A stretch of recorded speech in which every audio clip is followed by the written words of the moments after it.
Welcome to the Female Leaders Club stage. Hope everyone is well, not too hot out there, surviving the heat. Good fan, love it. I'm really delighted to introduce our next speakers for the panel discussion, and the topic is Fix the Flex or Fail, so your guide to a flexible first workplace, a really, really important topic at the moment. We're delighted to introduce Dawn Spencer, our host, former MD in CMO. She is representing WACL, which is on an incredible mission to accelerate the gender equality within our industry. She's joined by Kim Berkin. She is Managing Director of Charlie Oscar. And finally, we have Sara, Holt, Marketing Officer from Centre Parcs. Welcome, everyone. Let's go.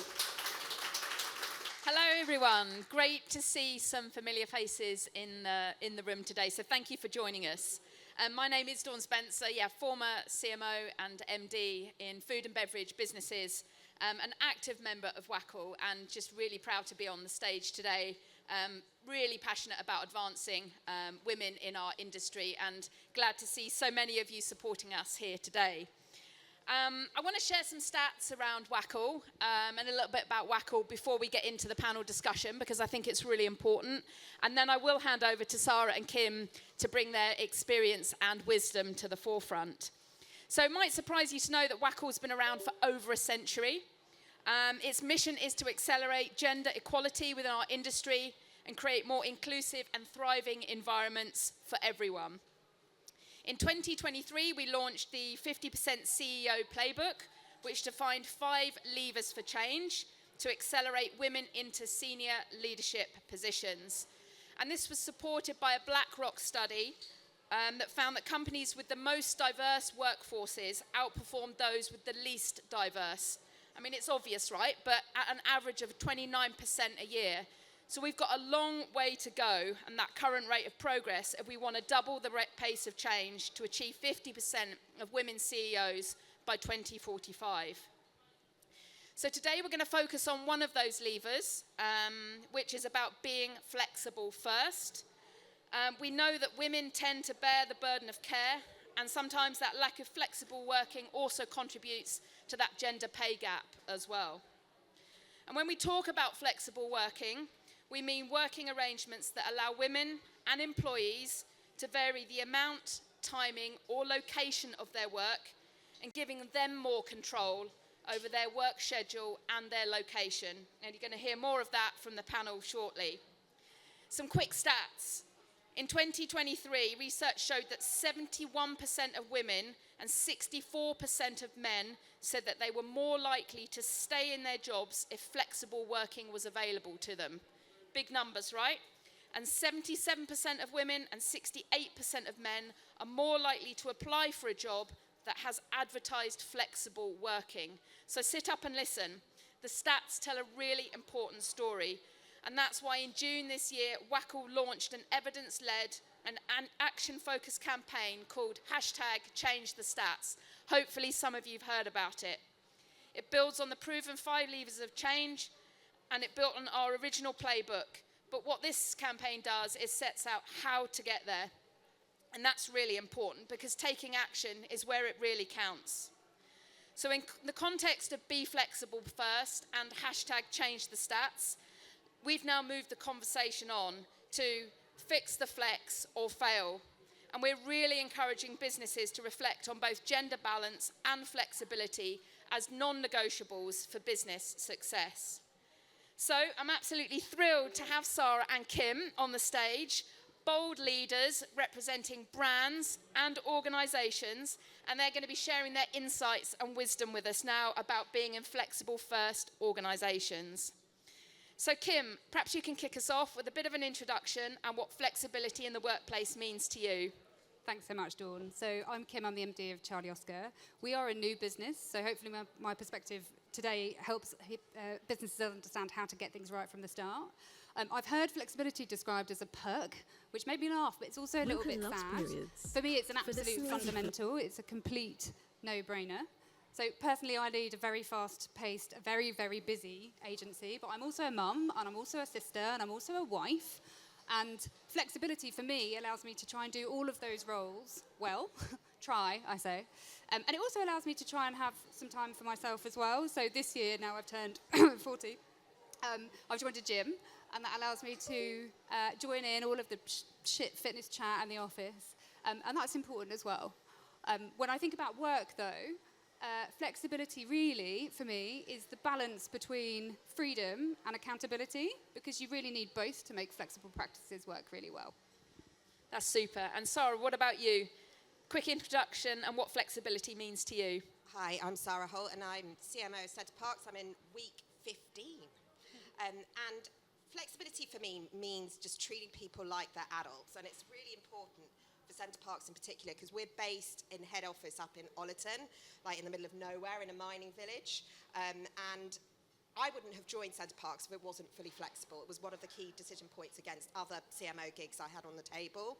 And it's also meant that we've been able to get a really diverse and unique talent pool, because the only thing we have as a boundary is you need to be in the office 2 days a week. And even then, we're pretty chill about that, aren't we? I see some of my team.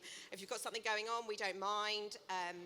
And flexibility of that kind is really, really important, not just for women, but for all people who want to have a thriving personal life outside of work. And it's a key part of our brand and what we do. So it's a simple question, right? What does flexibility mean to you? And it's great to see that there isn't a one-size-fits-all. It's unique to everybody. But building cultures that reflect how people actually live and work today is where the real impact happens. So Kim, can you talk to us a little bit about how you've been setting up your business and how you're doing that to reflect today's world and tomorrow's workforce? Yeah, so as I say, Charlie Oscar is just 2 and a bit years old, so we've got the privilege and benefit of starting from scratch, thinking about how we set our policies and how we set our ways of working that match the expectations and the desires of people that come to work today. But it also allows us to test quite a lot and to pivot when inevitably things will change and preferences change. We're growing so fast at the moment that we've almost got a new person starting each week, and 2/3 of our business were not in the business a year ago, which means that there is great importance that we place on spending time together to make sure that people can learn really fast, that they create bonds, and that we create a culture in a new business. But within that, you create an environment where people feel enabled and empowered to make the right decisions for themselves, for the things that they need to do in their lives to make themselves better at work. We generally are finding ways to listen to people, so that's through things like our social impact committee, but also our shadow board. So it's a group of people that change, but are accountable to the board and help us make sure the voice of the people is heard and that we're really reflecting the way people really want to be treated today. And that allows us to do things like our quarterly surveys, where we understand preferences in order to make change for things like maternity policies, paternity policies, giving people a day off on their birthday, allowing people to work from anywhere. Within that, we measure our happiness score, and our happiness score has stayed fairly consistent, which I think is a real indication that if you listen to people and then you take action off of the back of that listening, it's a real powerful retention tool with flexibility at the heart.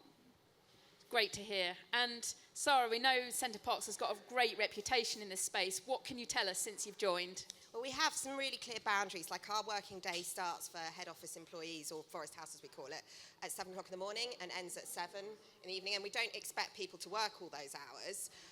It's just so that people can take time out to go and do whatever they need to do. And that really helps if you need boundary time, because you've got to pick up kids on a Tuesday or a Friday. I have plenty of people who, this is my time, I can't work. Because it's all been pre-negotiated. We have compressed hours, like we have a slow day Friday. I don't know many people who work the full day Friday. In fact, I don't think I have a single member of my leadership team that works the full day on a Friday. Most people either take every second Friday off through working longer in the week, or have Friday afternoons off, which is also really important for being able to do other things. And then the other thing I'd say is we set up the jobs around what actually needs to be done. So, for example, my PA and I have just been having a lengthy conversation about actually, we reckon she could do the job in 3.5 days a week, and she's only actually working within that 7 to 7 day timetable 3 days a week, and the rest just picking up emails. So we have this conversation all the time about how can we make this work for you so that we can get the best talent over in Ollerton. And I think what both of them are saying is that it's about impact, not presenteeism. But how does it actually play out in practice? That's what we really want to know. So how have you moved away from measuring hours and focused on trust and outcomes? I don't think you can measure impact in hours alone. What I really like in our business is that we have an anchor point. So we have a Tuesday morning 9 o'clock meeting where we expect everyone to be there within reason. But that gives us an opportunity to make sure everyone's got the right information, that they've had a moment of connection together in the business. And then beyond that, you treat people like adults and you trust them to make the right decisions for them, for their life, and how they do their best work. I mean, it's difficult because hours is actually really important because you need times when you're going to go and pick up your kids. I think we're moving more towards that, it being all about impact and getting the job done. But I still think the way that we work in head office is really good for people who have, like I found out it was dogs somebody was actually getting home for the other day, to help people know what they should or shouldn't do and have clear boundaries to help them with their personal lives. Fantastic. And yeah, that misconception that flexibility is just a nice to have, you touched on it at the beginning, Kim, around it being a perk. But in reality, it can be a really strong driver of innovation. So Kim, can you share an example of how flexibility has unlocked creativity in your teams? I think it's really dangerous to assume that everybody works well in the same way. And so this is, I guess, a point about creativity, but also efficiency and the way that you work effectively. Acknowledging that the environment that each individual work in, for whatever reason, whether it's neurodiversity or just preference, gets the best out of you when you choose what that environment is. And that might be needing some quiet time at home, or it might be, actually, I need to come into the office because I really love my desk space and that works best for me. The individual should be the one to dictate what works best for them. And when we come back to thinking about hashtag change the stats, just to get that back in there, and thinking about real change, what's actually working in your organisation, Kim? You touched on your happiness score, but how's it working, and what have you learned that doesn't work as well? So as I say, I think you can't assume that everybody feels the same, and flexibility does mean different things for different people. Sara gave a great example there of the dog care. We actually gave somebody the ability to work from home for 2 months because he got a puppy, so that's a great example of that. I think the biggest unlock, though, is making sure that people see the leadership of the business walking the walk. So you have to, as a leader in the business, make your decisions for yourself, but also it's really important for people to see that. So Dan, one of our co-founders who's sitting there, he comes in late every Thursday because he drops his kids off to school. He's very outspoken about that. That is a widely known thing, and we respect the change that we need to make in the business within that. It's really important for people to see. I think the best examples are those where we can see that it works really well for the individual and the business. So our head of talent works really hard when it's really busy. So she works longer hours, she works more days. And in turn, she takes that time back in half term when she's got the kids off of school, so she doesn't have to take holiday. And it's mutually beneficial. What doesn't work for us at the moment is 100% remote working. We're a small business and we've made that decision. As I said at the beginning, though, we are testing and trialling constantly, so never say never. Yeah, fantastic. And Sara, just coming to you, what have you seen or learnt about some of the tangible benefits for Centre Parcs in terms of that flexible first approach? Well, we've just hired 3 new members of the operating board, including me, and before that we'd hired 2 more, and not a single one lives anywhere near Centre Parcs. So if you've got to hire one of the best CTOs for the job that we needed, you have to go to a fully flexible way of looking for somebody, and it was the same with me. And what that has meant is that we are used to working in all kinds of ways, calling meetings via Teams, meeting on villages. We're constantly working out what's the quickest place for us all to meet as an operating board, out of which village, when, and who's where. It's a lot of work for the PAs trying to coordinate where we're all going to be and which village to meet. But that has meant that we've got a completely different talent pipeline. I'm in the process of hiring for some roles at the moment, and there's some amazing talent that we're looking at, which is miles away from the office, but that will have a tangible impact on our business. This all started, this fully flexible way of working for Centre Parcs, during COVID. Before that, everybody had to be in the office. We're doing really, really well as a business. How many businesses can say they're tracking between 15 and 20% up year on year in pre-books? And I think a lot of that is to do with the talent that we've been able to recruit recently, and the way that they're being able to think about things differently, the questions that are being asked. And, we want the best people, and we are based in Nottingham, well, an hour out of Nottingham in a mining village in the middle of nowhere. So what's critical for our success is this flexible way of working, and really trying to work out how we can meet in different places. And we lead from the top in that. So our CEO, Colin, when I was coming in for interview, he said to me, I will never, ever be happy if you miss your kids' sports day. I never miss my kids' sports day. I expect you to be at all your kids' sports day. I was at my kids' sports day last week after operating board. He wanted to know whether or not I was in the egg and spoon race. He wanted to know all the detail about it. But I think that type of conversation being led from the top is really, really important, and it's part of our culture, it's what we do, and it's genuine and it's real. Walking the walk, right? So look, we're really close to the finish line now, so I'd love you to leave the audience with something practical and powerful. So what's the one piece of advice or insight, or even maybe a word of caution that you'd like to leave our audience with today, Kim? I'm going to do 3 really quick things. Flexible policies and ways of working won't stay the same. You have to continually think about evolving them and ask people what they really want and value. Stay open-minded when people have got a request. Most things can work. And lastly, there will be times where you have to say no to things. That's also okay, as long as you're open and honest about the reasons for that. If you're transparent with people, you get much better outcomes and great empathy. I think the biggest thing and the biggest unlock is just hiring the right people and treating them like they're adults. It's as simple as that. And, people will go a million miles for you if you give them the right freedom and the right flexibility, and you will get the best talent. Thank you, Kim and Sara. I think we can honestly say they have given us a really honest account of their businesses and what they've seen and what it takes to be flexible first.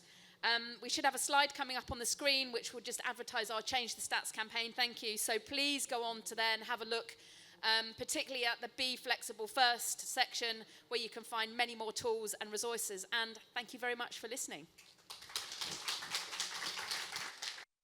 Should be on. Yeah, okay, fine. My agency's become very flexible since in the last few years from COVID, but we didn't start that way, and I think there is still an itchiness from some people that we want that kind of need to have people in the office, and that fear, because we're a very fast, responsive agency that our clients expect us to kind of be on all the time and there all the time, and I'm just wondering how you suggest we approach that as a mother and someone who desperately needs flexibility. It's interesting, clients actually often really respect the choices that we make and the individuals within the business that they work closely with, because they're humans too, right? So we're an agency too. We have a culture of making sure that we do the best for our clients. We have great partnerships, but actually, certainly in the last 2.5 years at Charlie Oscar, we haven't had a moment where a client has been unaccepting of the policies that we've got in place. So I would encourage your business to try and perhaps have those conversations with clients to get the buy-in in the first instance. I mean, I'm a client and I don't mind where anyone is.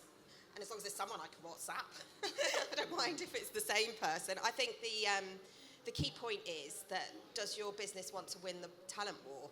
If you don't offer the right flexibility, you're not going to win that war, and you're probably thinking about where you go. I mean, I could have gone to other places, so you have to give people whatever they need to make their lives work. You can't blame the clients, you just got to do that, otherwise they'll leave. I mean, fix the facts or fail.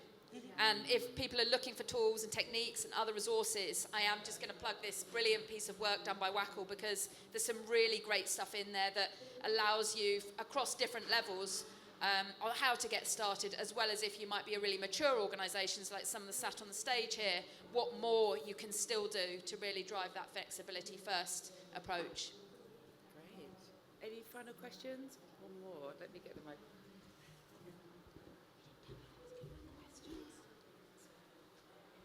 Thanks. Just a quick question for Sara. In a business that isn't necessarily all the roles are office-based, obviously you have a very big business. How do you sort of manage flexibility in roles that it's harder to be flexible in within the parks, that sort of thing? It's a really good question, because I can't stand up here and say we're the most flexible business in the world, because the majority of our staff are frontline staff, and you have to be there for those jobs. I think where we have done an excellent job is in the jobs that aren't those. And there's more to go after. So we are trying to determine where are the roles where they really have to be present. So for example, there are a lot of HR and frontline village roles where you could still be more flexible. It's a big conversation we're having at the moment. But you're right, you can't say to somebody whose job it is to be a security guard, like you could be fully flexible. You just can't, because that's the job. But equally, the people who do those jobs, they work much more in a boundaried way. So I think the trade-off is when they clock off at 5, they clock off at 5. I never clock off. So they have active shifts, so they just manage their lives in a different way, is what I would say. Yeah. Great, thank you. I think that's all we have. Oh, one last question. Can you get round? Yeah.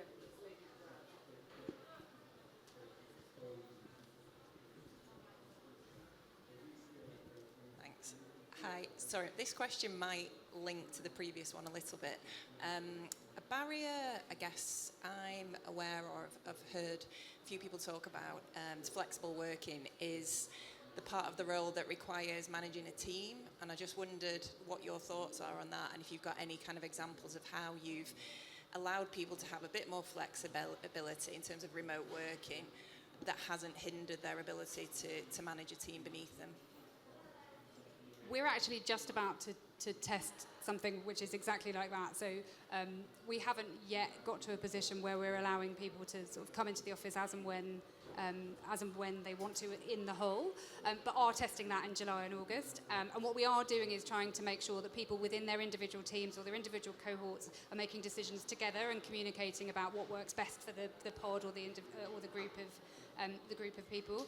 And I just think through communication you will find ways as teams to make sure that you're present in the right moments, and that between you've factored in all of your individual circumstances to make it work for you and your sort of small groups of people, which in turn should then work for the larger organisation. We're testing it, so hold that thought. I mean, I have, the reason why we have 2 full days in the office is for when there are new managers who are coming in to spend time with their teams. Like, that is the fact. Like, I talk to the people who might be joining and I say you've got to get to know your team. But ultimately, the manager's got to work out how to do it. There are some teams that actually don't want to meet, like some of the more creative, introverted digital teams prefer to be at home more often. But ultimately, you've got to let that manager have the space to do it and treat them like an adult. Great. Okay, well, thank you, Dawn, Kim and Sara. Much appreciated. Thank